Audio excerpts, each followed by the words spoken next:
Assalamualaikum warahmatullahi wabarakatuh. Perkenalkan, nama saya Arif Wansyah, kelas 10 TKJ 1. Saya di sini akan mengerjakan remedial fisika.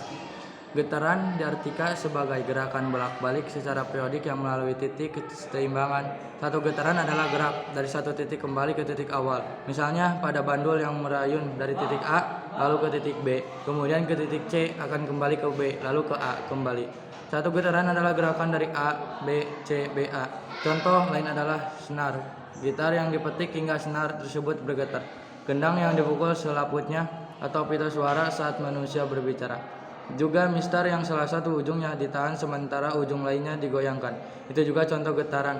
Kemudian ayunan anak-anak saat sedang dimainkan itu pun disebut getaran. Jenis getaran ada dua, getaran bebas, yakni getaran yang terjadi ketika sistem mekanis dimulai dengan adanya gaya awal yang bekerja pada sistem itu sendiri, lalu dibiarkan bergetar secara bebas. Misalnya bandul yang awalnya ditarik lalu dilepaskan akan berhenti sendiri lama-kelamaan.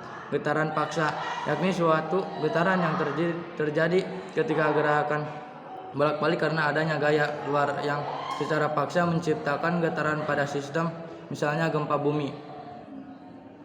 Gelombang didefinisikan sebagai getaran yang merambat. Ada beberapa macam gelombang yang dapat dikategorikan berdasarkan medium merambatnya dan berdasarkan arah rambatnya.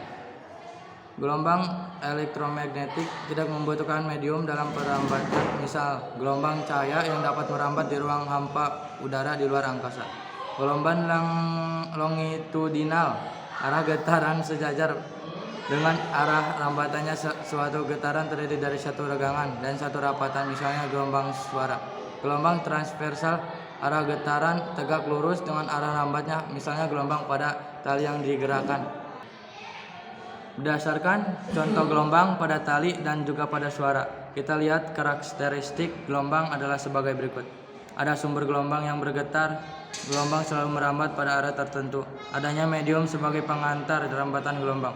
Berdasarkan bentuknya, baik gelombang pada tali maupun pada permukaan air mempunyai ciri-ciri sebagai berikut. 1. Adanya bukti dan lembah pada setiap gelombang. Selalu ada bukit yang selalu diikuti dengan lembah. Panjang gelombang. 2. Panjang gelombang setiap bukit dengan bukit berikutnya atau lembah dengan lembah berikutnya selalu berjarak sama yang disebut sebagai panjang gelombang. 3. Amplitude kekuatan gelombang ditentukan oleh jarak antara simpang normal dengan bukit atau antara simpang normal dengan lembah disebut. Wassalamualaikum warahmatullahi wabarakatuh.